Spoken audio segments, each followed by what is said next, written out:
stands for balanced, unbalanced, just like modems, modulator, demodulator, codec, coder, decoder. A thing called a balun, okay? And that will get you hooked up. There's also the impedance to worry about. Europe's about 120 ohms, North America is 100 ohms. The Digium card, of course, takes care of that. When you tell it to be a T1 or an E1, it will make that adjustment for you.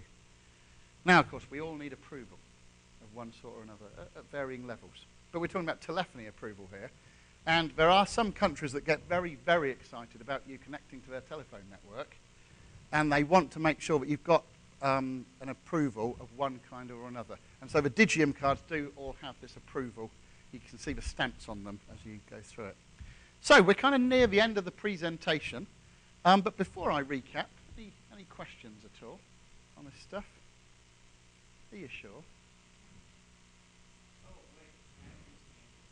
You can have a piece of candy, okay. Well done, Mo. Now everybody's going to be coming forward asking. There's going to be a surge at the end of the session.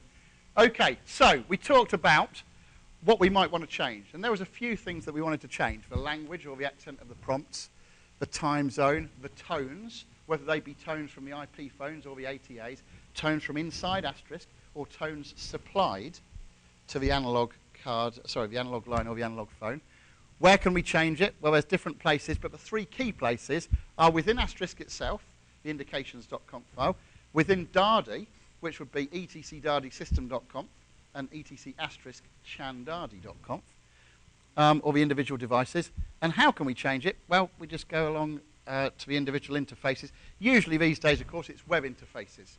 The only time I didn't have a web interface is on the old EXE. Do you remember the Digium EX ATA? That was less web interfaced. Okay, well, I asked you about questions and you said no, so that's it. Okay, and I'd just like to say thank you very much for coming along, and I'll be here to answer any questions should you have them and want to ask them privately. But for now, thank you very much.